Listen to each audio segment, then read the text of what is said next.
Welcome to Wizard Team, a Black magical podcast for Black magical stories.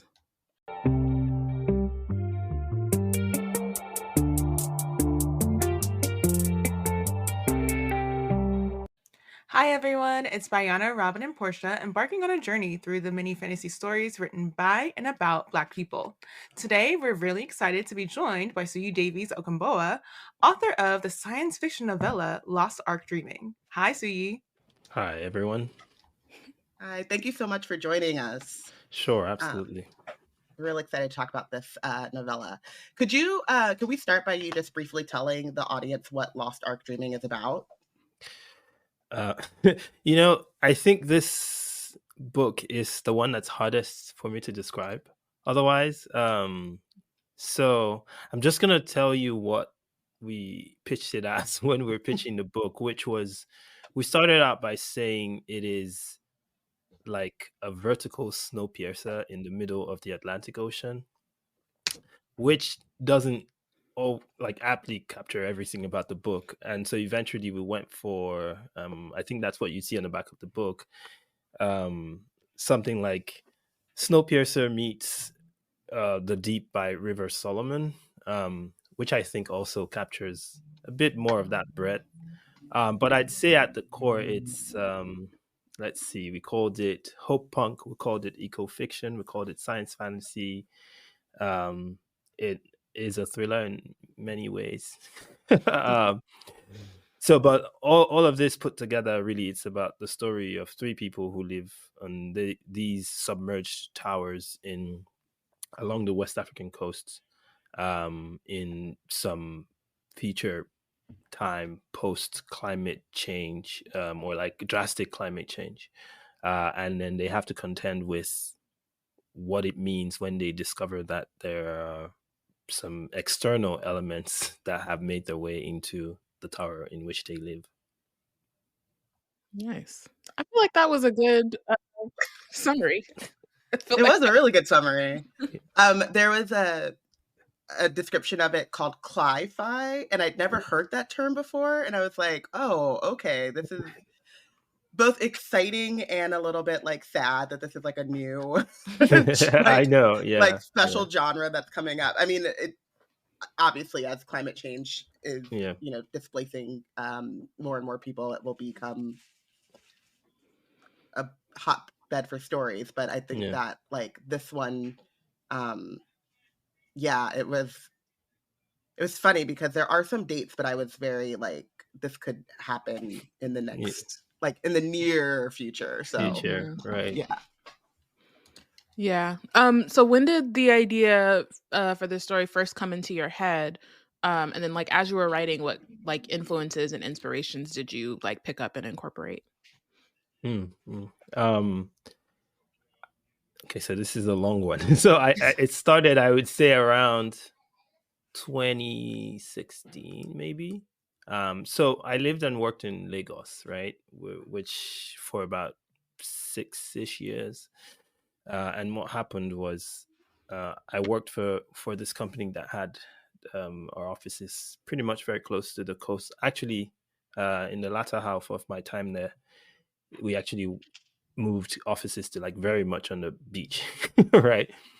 And so what happened was I was, driving to work, spending time just within that space. I would go past the coast a lot, and I sort of became very like aware of the kinds of like the activities on the coastline, the natural landscape, i.e. what was happening to the coastline, how much was the coast receding, what kinds of choices were being made to sort of remediate that. So a good example is what used to be Bar Beach in Lagos, for those who have like who know Lagos from like the 1990s.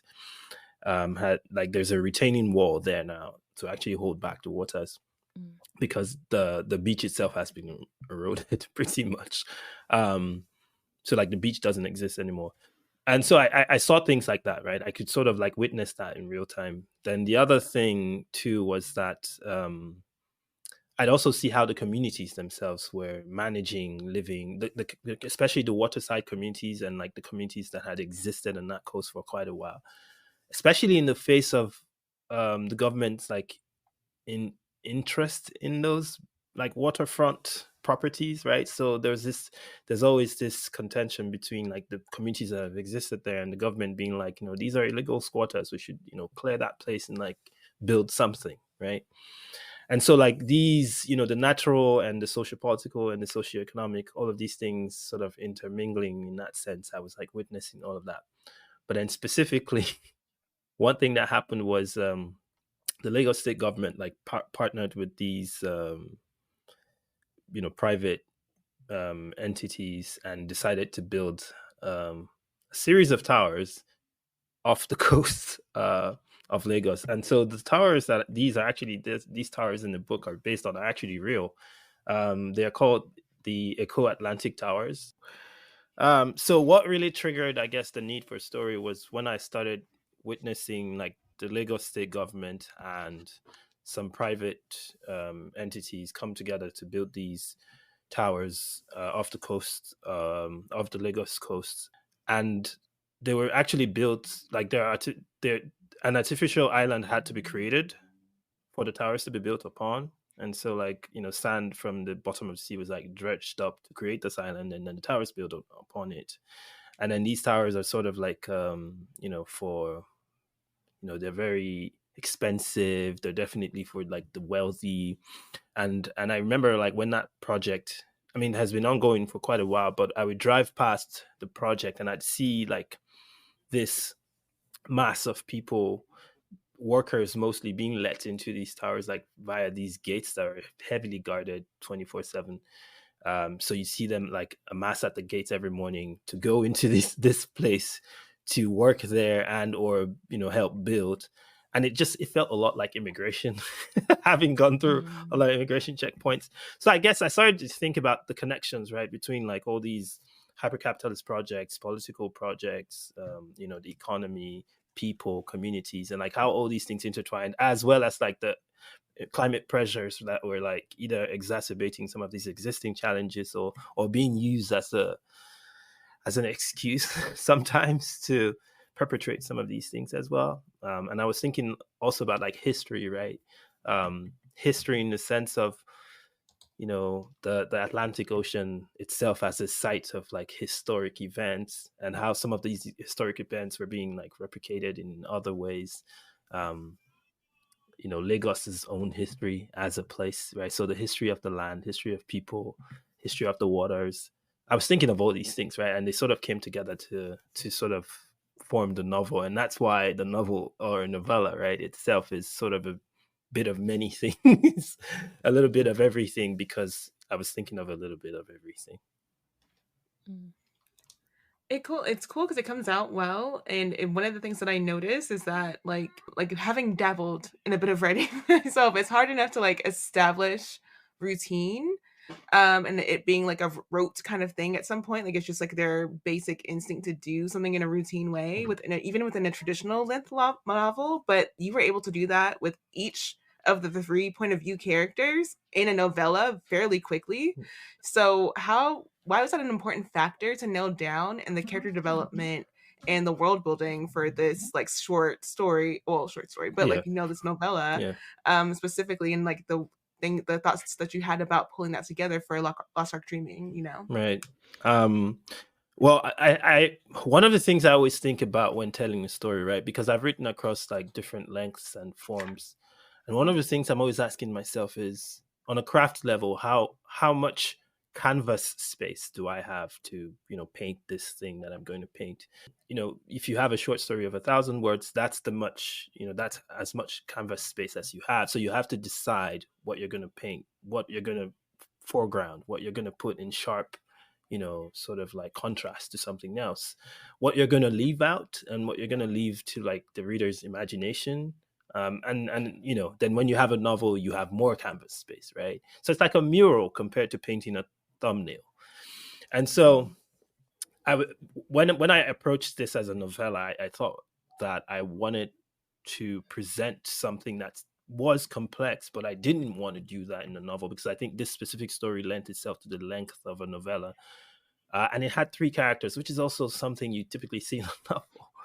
So the first thing I think was that I decided I was going to give ample time to each character to sort of present themselves on a page.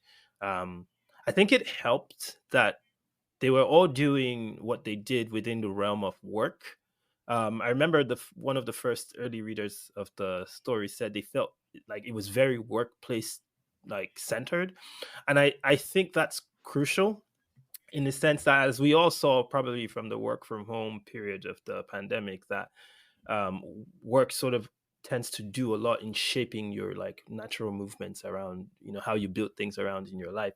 And if people lived in this tower like day in day out, work would shape how they existed in that tower. So it made sense therefore that they were thinking a lot through of their actions through the lens of work, of like, would this be a thing that would be accepted if I did it? You know, is this a good choice to make, you know, relative to not just like myself on the tower, but also like the work I'm doing. And they all had like different roles to play, right? There's a bureaucrat, there's an engineer, you know, there's a sort of like an agent for sort of like security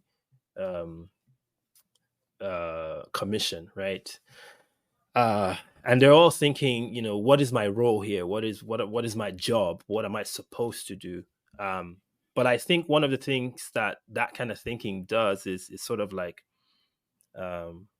you know, pull you into systems thinking, institutional thinking.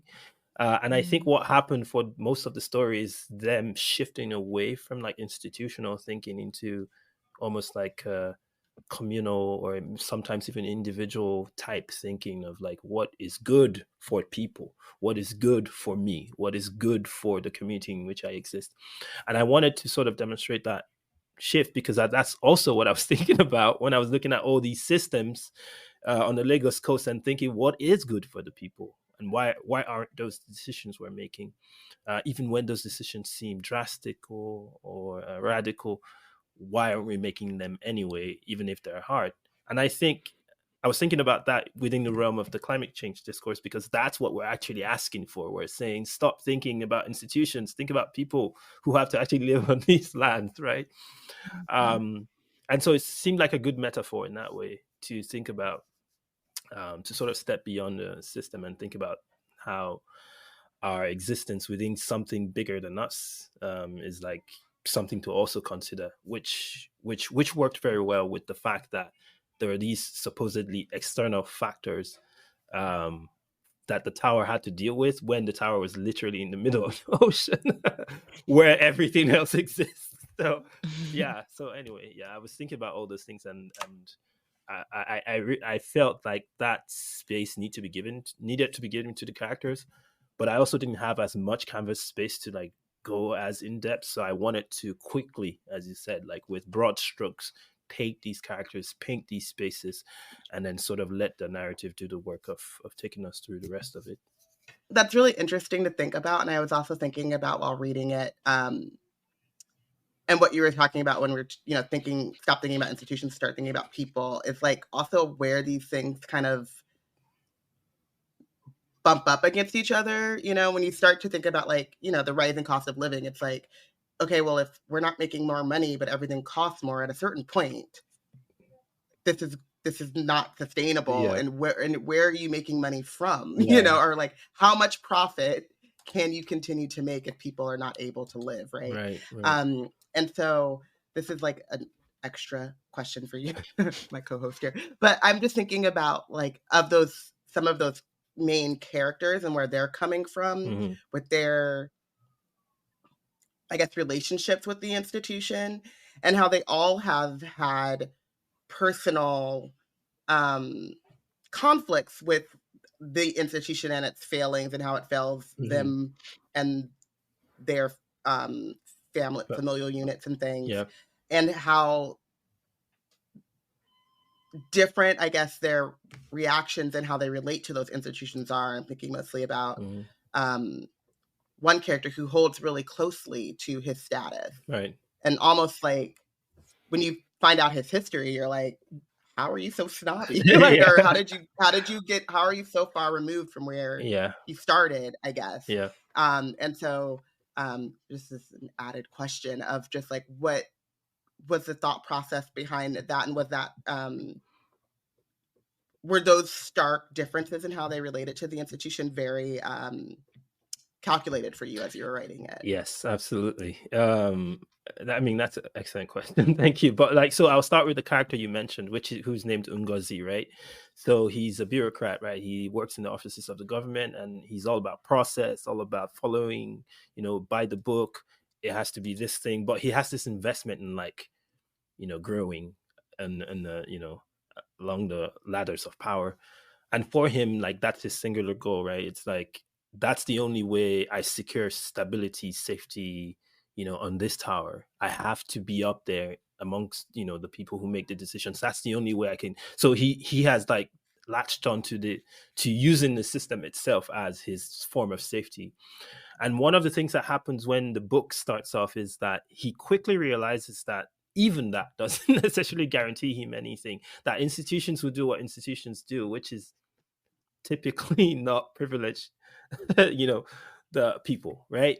And so he finds out really fast. But why that was important for me is because that character was meant to represent a lot of like, because I was born and grew up in Nigeria, right? And I witnessed like people who I would consider victims of, systemic, chain problems, who would then go on to uphold those same systemic problems and ensure that those systemic problems continue and never stop.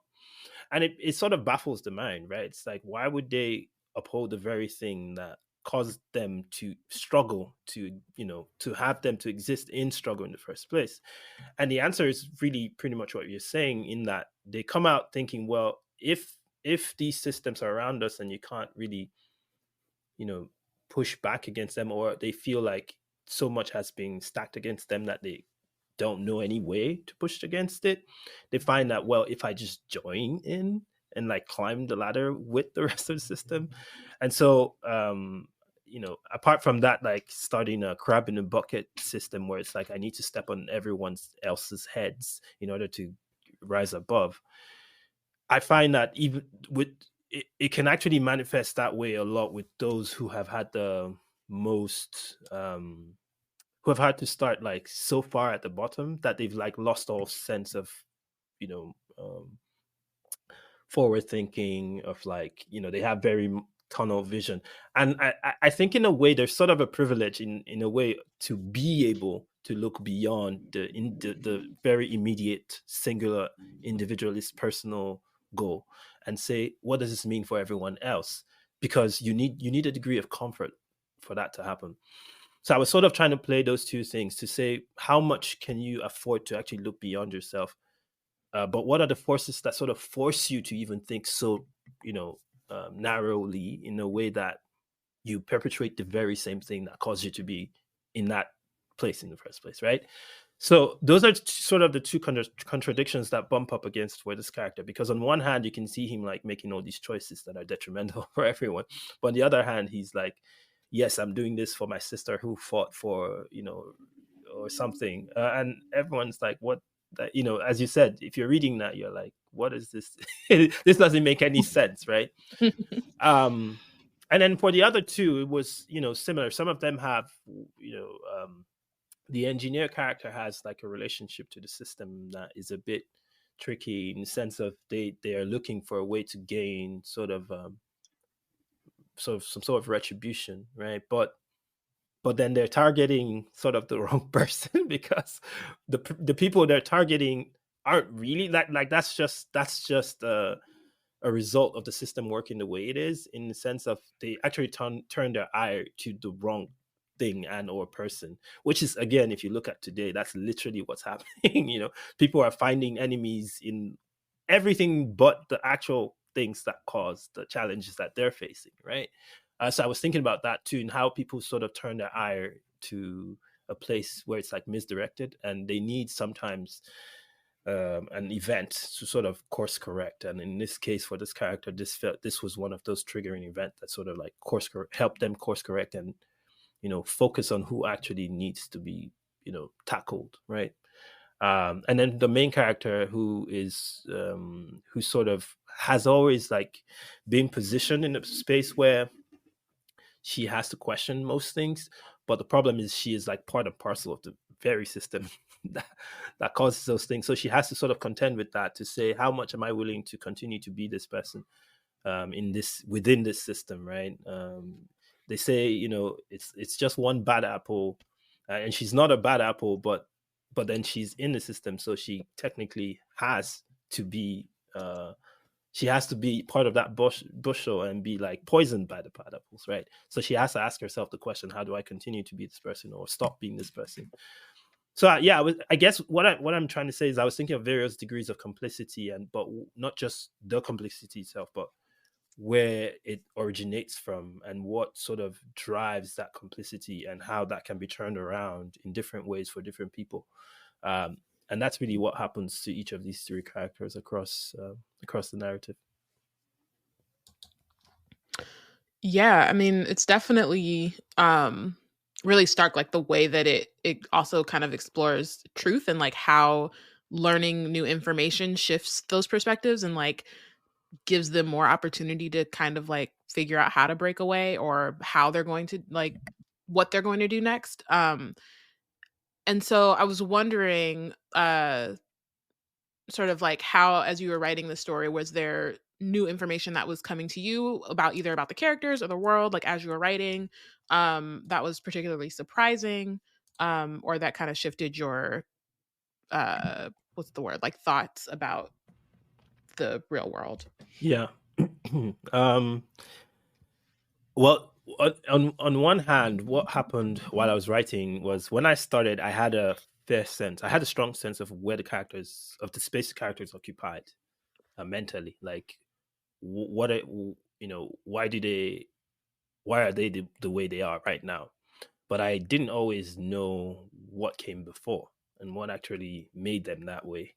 I think I sort of figured those out along the way. So I was like, oh, this character is this way because, they've had this thing happen to them in the past.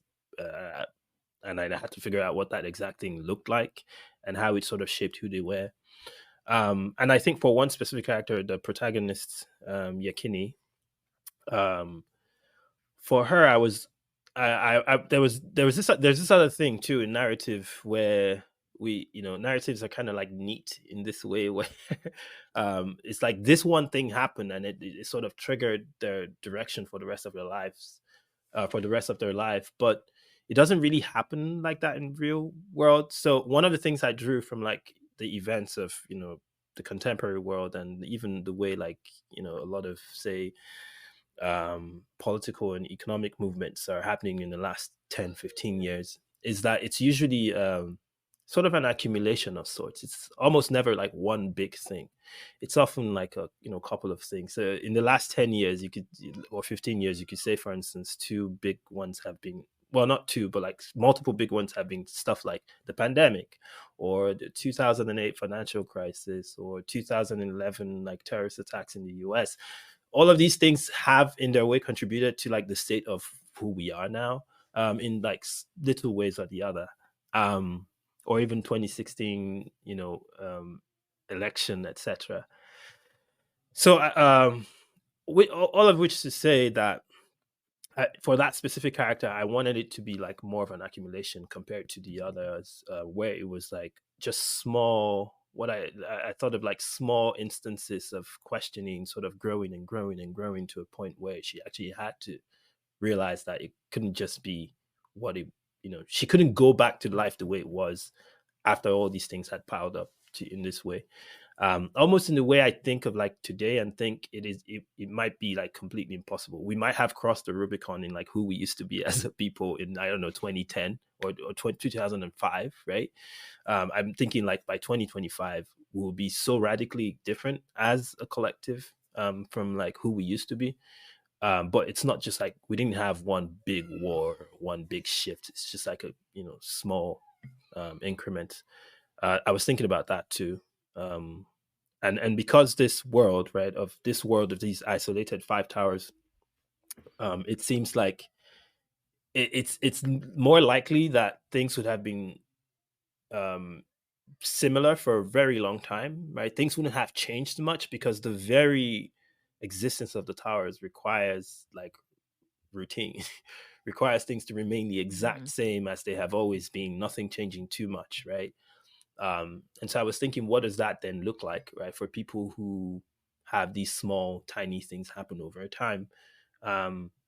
What does that mean for them, and how does it contribute to them, making change, becoming invested in making change, especially when that change seems radical? So yeah, I sort of thought about that in that way. I mean, speaking of radical changes, the story has like its moments where it's like straight up just like dialogue and storytelling devices, but then it also has interruptions from the past with different forms of interruptions. Those are articles, interviews, stories that are just kind of like interspersed in the story. At what point in the writing of this novella did you realize that you wanted to incorporate the past, like this like segments of the past in that way, rather than doing like a flashback or something else? Yeah. And how was that important to how the characters are able to like begin to imagine a new future or understand what a future can look like? So I'll answer the first question first, which is like, when I started writing this novella, I started with so there are three split narratives, right? There's the main narrative, then there's the found documents, the fictional found documents that you describe, and then there's a third section of which is sort of epistolary conversation between two omniscient beings, right? The two omniscient beings are sort of communicating across space and time, very much outside of this narrative. And I think what happened was I started with the main narrative. I was writing, I was like, okay, these characters, this is what they're doing. But then I was also writing the found documents. So I was doing two things. I was writing found documents on my own to sort of like paint a picture to me of what the world was like, or the history of the world in a sense. So it was my own form of world building, because I didn't actually want this work sort of, for me at the time, and still now, didn't lend itself to sort of like the kind of world building I do for my previous novels, like the Nemesis Republic trilogy and epic fantasy and stuff. And so I wanted to build the world a different way, and so I told myself I was going to be making up these documents that sort of pointed me in a direction. Then I was also writing some sort of like what I thought were philosophical arguments that related to the themes of the events, the themes and the events of the main narrative. And so that's how the omniscient beings came about. But I was doing these things as separate from the narrative. Then after a while, I was like, wait, these things feel like they belong in the narrative after a while. And so I started with, it was really an experiment. I was like, okay, let's see if I place this here, and you read this chapter, and then you read that, and then you read the next chapter, it almost immediately gives that chapter the context you need to move into the next thing. And so I started like that, really. And I ended up not using everything. There's some that I just have chucked away, but I decided that there were a few that actually gave a kind of context. But it also did the other thing that you're talking about like using, broad brushstrokes to sort of paint the world without actually having to go into exposition or info dumps. And so I said, well, that's the canvas of the novella allows that, in the sense that I don't have that much space to do all this world building. So I can actually do this world building in like quick slices that do two things. One, they give you like in-depth, like immersive experience of like the world before this specific story, or even sometimes very close to this specific story. But also left room for a bit of imagination, which is also what I was trying to do. And also because the novella is a shorter form, that's also something the short story as a form does. It leaves room for the readers to sort of think beyond the page. And so I wanted to also leave that room, because the novella, sort of borrows both from short story and the novel in that sense. So I was like, okay, I want to leave some room. So these, interceptions, interspersed found documents and ideas would work in that sense. And so I did that. And the intention was also to sort of create this tension between what the characters themselves knew, because were they privy to those documents or not, and then what the reader knew. So knowing these things, therefore, as a reader, you can sort of decide how much it makes sense to empathize with the choices the characters are making. But it also did the thing that you're describing about the reader, therefore, being able to imagine something beyond what is currently existing for those characters in the story at the time. And then sort of, I guess, wishing the characters would be able to imagine those same things.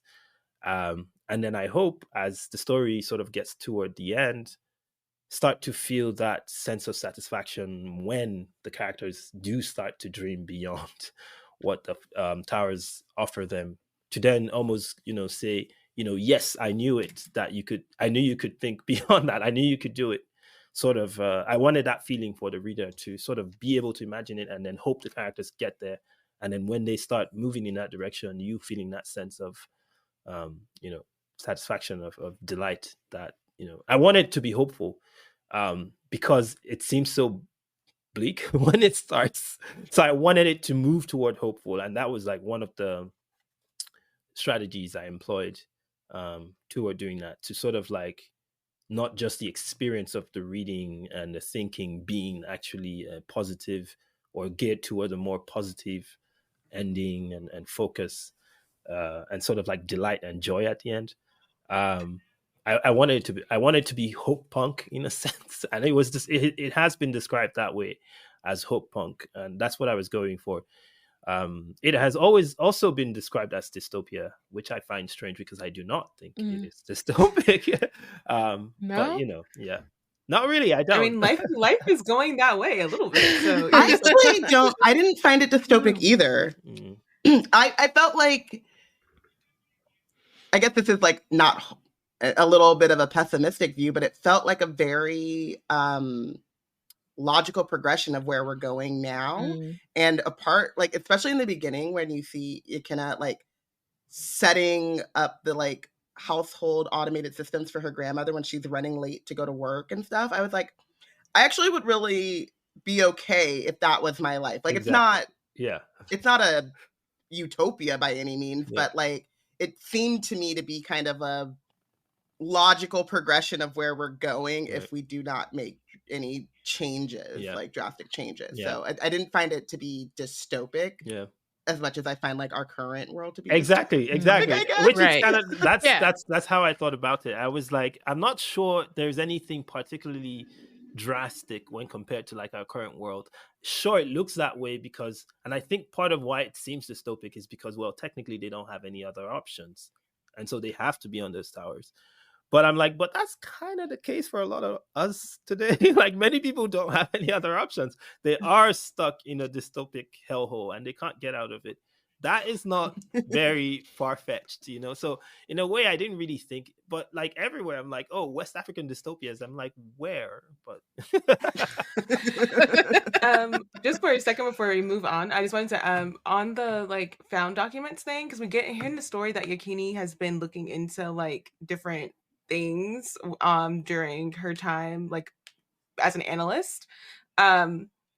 Are any of those found documents things that Yakini has read? Because I didn't know if I should take it that way, that this is like Yakini's journey, like this is going along with her, or if it's just like straight up like maybe she has, maybe she hasn't. We don't know. That is a good point. Actually, I wanted it to be sort of in that space of maybe she has, maybe she hasn't.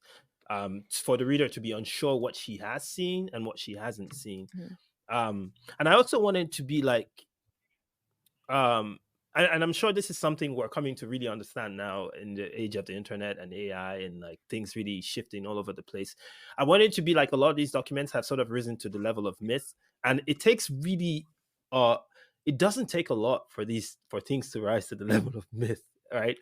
I could say like, I'm pretty sure we have like between say things like conspiracy theories or people flat out denying things that happened, or even literally refusing to report on something that people literally saw with their own eyes.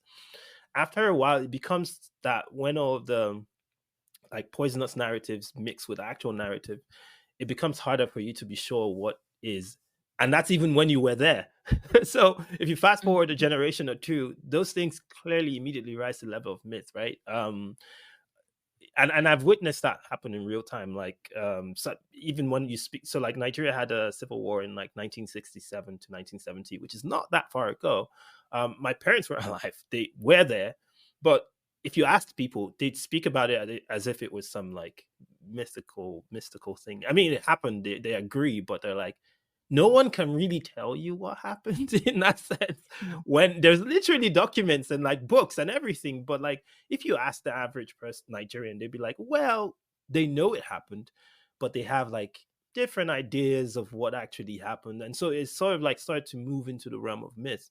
And I was thinking of these documents as similar in the sense that even if you read them, you're like, well, you don't, first of all, do you even trust the towers and the pinnacle and the government? Like, well, how do you even know the documents they have are like the real documents? And so there was that. I sort of wanted to put that forward, but I also wanted it to be that, yes, the reader doesn't really have a sense of if Yekini has read these documents or not, because she's the only one who has access, but also because she's like a junior analyst, does she really have access to this stuff?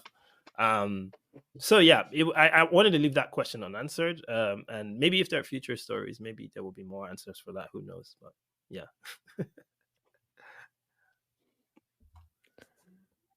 Awesome. So there are these tidbits in the story that have weight like later on that the reader becomes privy to only because we are inside of a particular character's head as an event happens. How fun was it for you to like weave these tidbits into the story? And yeah, just that process of kind of like writing those things and figuring and kind of what you thought the readers would take and how they would react to it. I like how you say tidbits, because I'm pretty sure that's you trying not to spoil the work. Because when you said tidbits, I was like, where? But then I figured what you meant. Yeah, okay, so those sections where how do I explain this without spoiling? Tidbits. Yeah. I will say I did think a lot about how to capture those sections, right? To say, well, what is the experience of these sections, right? The others, we know what they exist as, newspaper reports or blogs or interviews or social media posts type things. But for this, I was like, what is it, right? And I think I didn't really have an answer to that question. So I thought about it, I guess, as an experiential archive. And so I did think about it as an archive, just the same way the pinnacle, the documents, the found documents were archives. So, and I was like, okay, so an archive, but how do you pull from the archive? How do you touch the knowledge in there? And the only way to touch the knowledge in there is for it to be experiential, to sort of like almost live or experience or that knowledge. I'm always fascinated by the idea of like a receptacle of histories and stories, or like an archive of sorts where that can be like tapped into, almost to say, well, if you ever forget where you come from, you can just go here and then you experience it again and you remember, right? And I kind of like wanted to play with that idea here. So for me, it was like we started the story and we had archival documents, and we're moving through the story, getting to touch all these archives, and then we moved into these other archives, and we're also experiencing those in the same way but differently, if this makes sense. Sure, we weren't experiencing them technically as readers ourselves, but we're experiencing them through the eyes of another character as they experienced them, right? Which is a bit different from how we experienced the previous archives. But yeah, that was my thinking process. I said, well, these are archives. Okay, these are archival experiences. The experiences are technically the documents in itself, and so how and each of the pieces are also received in a different way. Some of them are like a conversation. Some of them are just a story being told. Some of them are like musings and a general idea of something. Some of them are just literally an experience of a concept, right? That's what I wanted them to be. I thought of them as like almost like tapping back into a community that you don't have right now. But that community, the experience of being there as part of it, the experience of being a part of that history, of that self, of that identity, all of those things sort of wrapped up in that very specific experience, and just tapping into that archive, immediately giving you that knowledge that you need, right? A database in sense of being, right? So that's what it is, really. That's what it was for me, and that was why I presented it like that. Yeah.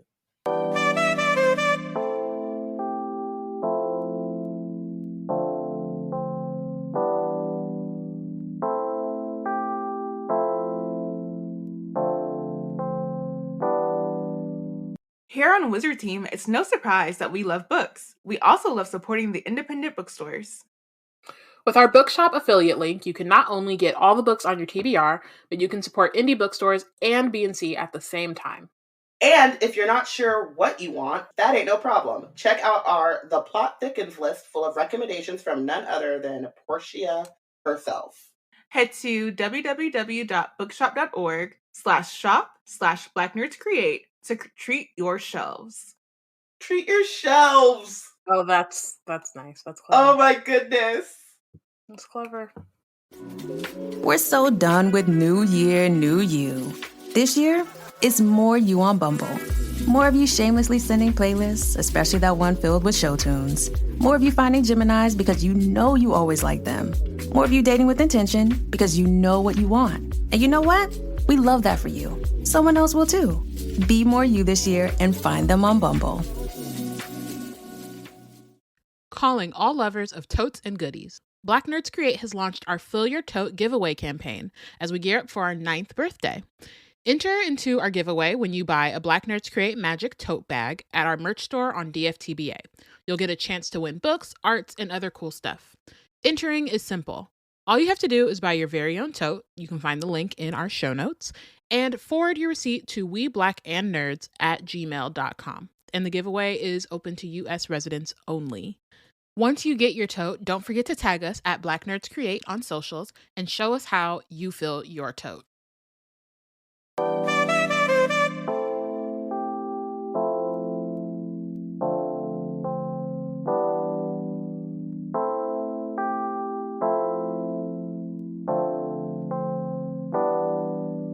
I think of this book as the most experimental I've ever written, not just because it clearly plays with like non-traditional narrative, different forms, but also because I think the process of writing it was also very non-traditional for me. So on a craft level, but also like on a process level, on a conception level, story-wise, it was all just me saying, this is fun. I should do this. I haven't done this before, but why not, right?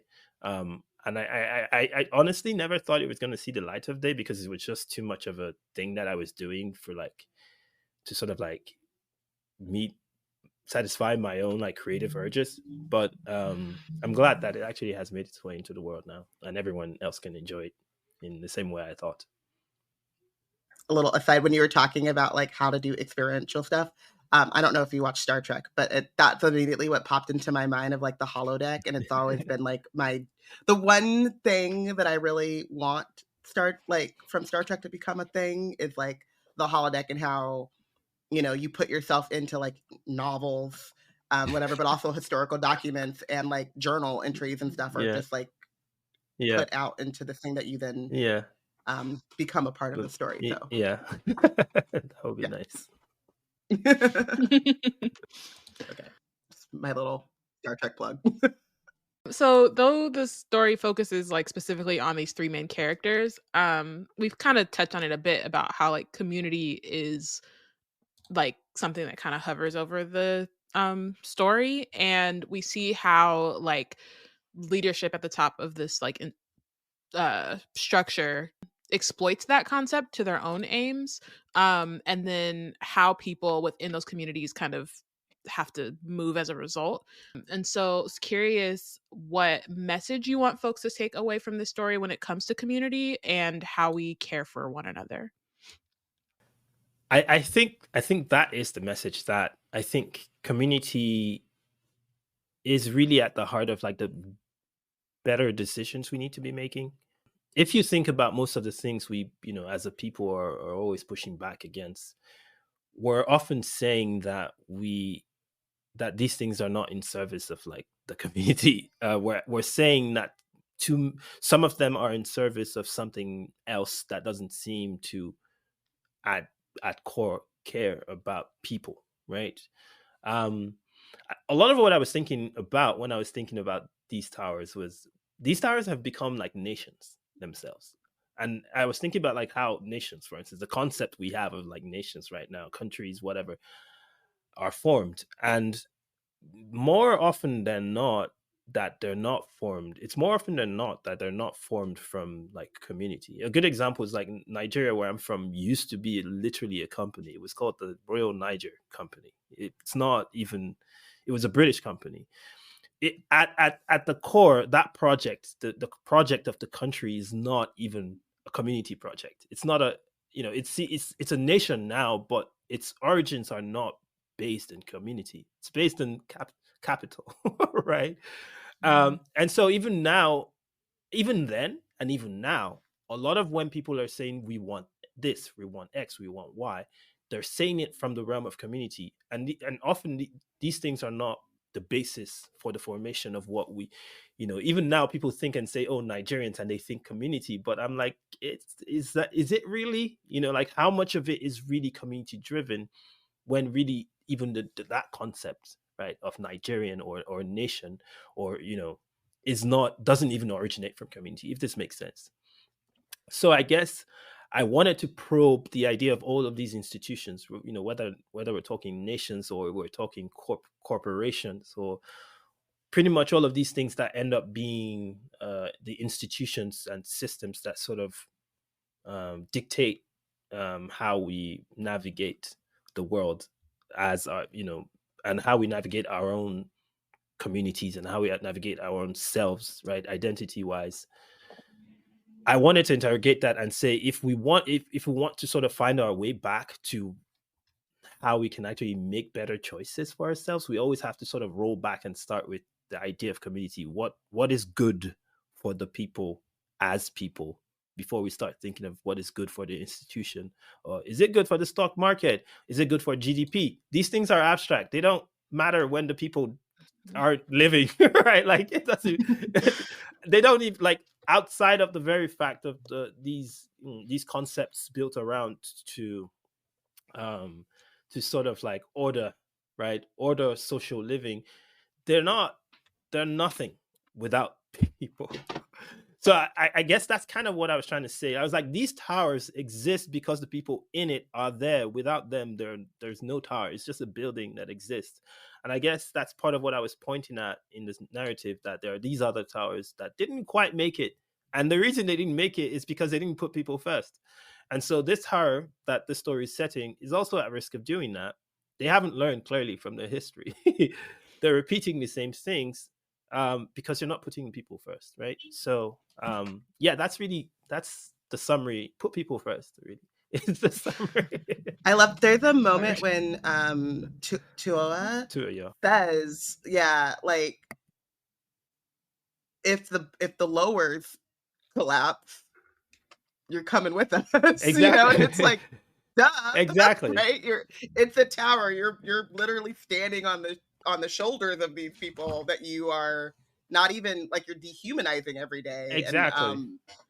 And it's like so obvious. But so far from our everyday thinking, right? Like, and like, or I think in a way, like, very close to our, like, the greater collective community's everyday thinking. We're always thinking about, like, how if this collapses, right, like, you're coming with us type of thing, but so removed from the people who are making these decisions or who are using or have the capability of using that power to do something. So right. Yeah. I thought that was a really great, like, line in the story that was just like, there it is. There it is. Yeah. I was thinking a lot about the pandemic, around that time, because the tower really serves as a metaphor for, like, both physical infrastructure and, like, systemic infrastructure, because both are sort of wrapped in the same tower without actually paying attention to the physical infrastructure, but also the systemic infrastructure that prevents, say, the engineers from ascending, right? Or, like, living a better life. if the engineers don't have a good life and they can't keep your towers safe, then you suffer. That's how it works, right? And I was thinking of the pandemic when like everyone was like on quarantine, and then we needed people to actually deliver stuff, and suddenly, whoa, people who deliver things are so important, right? And of course, Mhm. we've forgotten like most people who were at that time being like, I really appreciate that we have all these like quote unquote essential workers. Suddenly they're not so essential anymore because we don't, anyway. I guess I was thinking of that because that in itself is a sort of like a systemic infrastructure that has literally ensured that, I mean, sure, at one point when we all needed deliveries, suddenly they become like, important. And then now, sure, we still need deliveries, but not as bad as before. So maybe they don't need to exist on the same pedestal as they did that time. These are all systemic levers that we're moving, every now and then to ensure that the social order that we sort of designed remains the same. I was thinking of that, like for the towers, and I was like, yeah, because even the people who are there know this, right? Even the engineers are like, literally, if I don't do my job, we all perish. Um, but of course, the engineers don't want to perish, so they do the job because they want to stay alive. And I guess that's what like these, the Office of the Pinnacle Leadership is banking on. They're like, well, if we die, you also die. So, and I guess it's sort of like I wanted to like demonstrate that tension, right? Of like, I'm not doing this for you. I'm doing this, for because I want to live and I have to live, right? So. Yeah, speaking of like community and like the like weight of community, just a quick like sidebar into like our interest in the Nameless Republic series. In the Nameless Republic series, the characters that seem to gain a lot of growth do so. It seems like a good amount of times when they base their decisions on the collective good. Like you see they make it like if they make a selfish decision, we see more selfish aims come out of that. They make a collective good decision, we see kind of more growth come from that.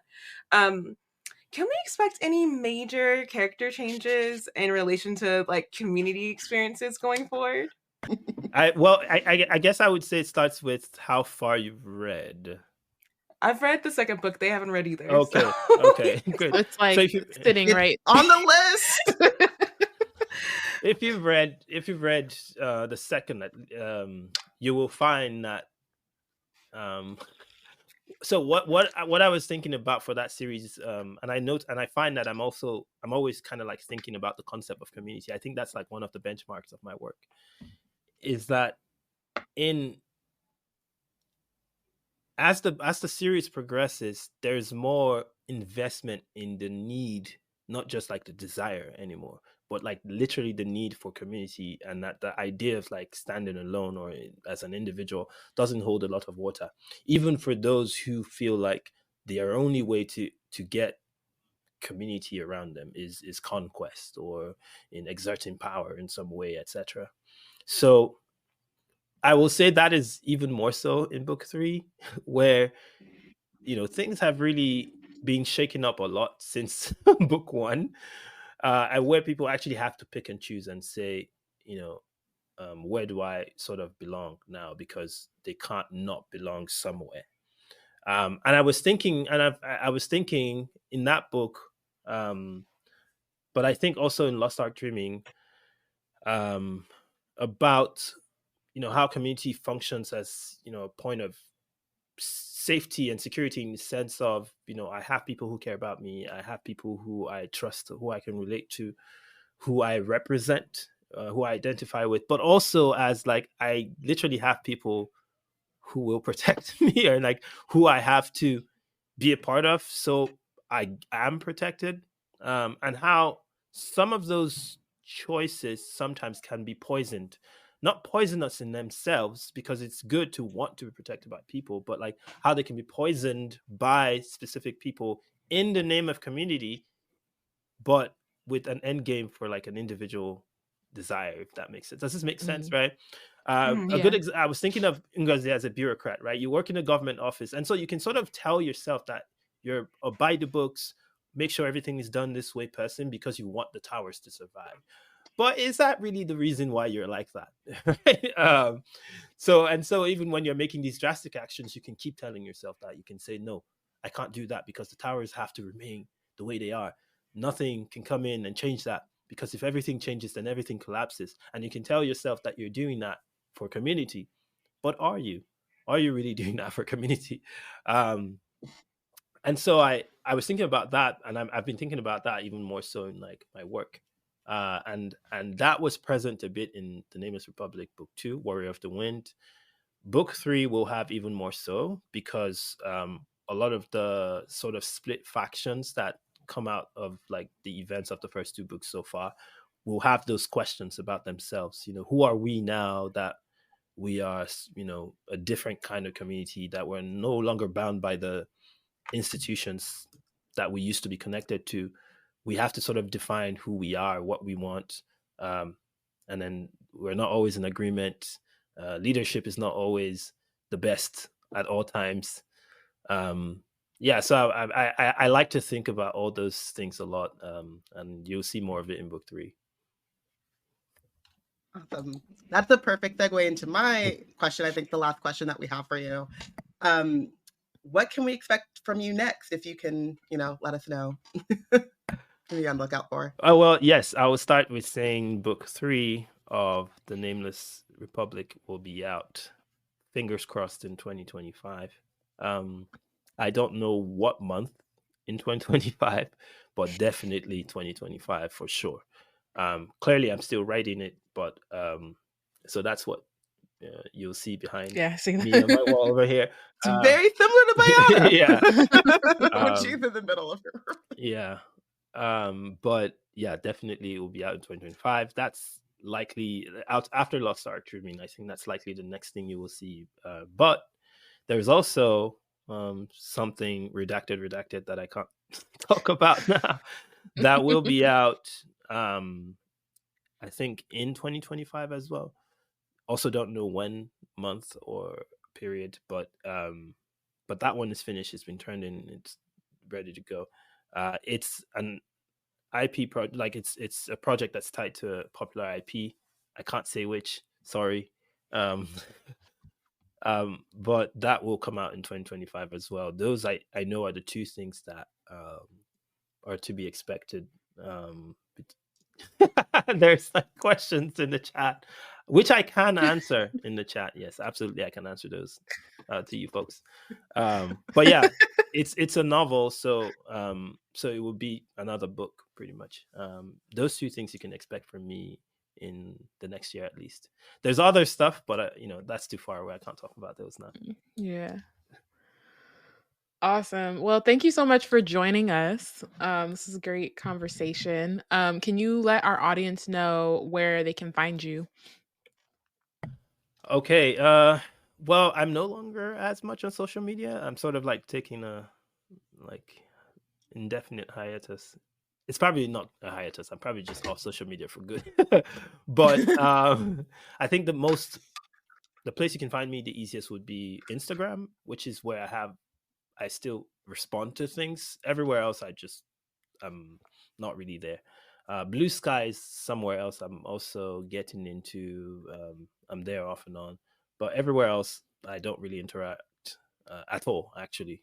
But I'm also very, very available on my newsletter, which is you can find from my website. So my website is suyidavies.com.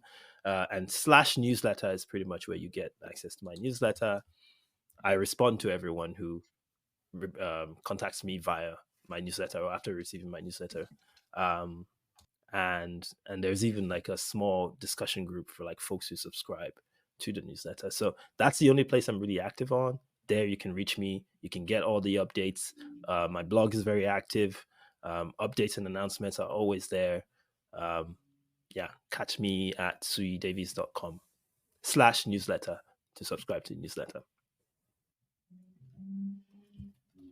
Awesome.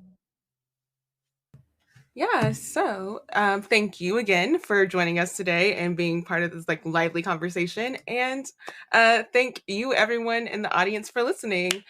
Join us on Wednesday for our next episode of Wizard Team, where we'll be back to our May miniseries.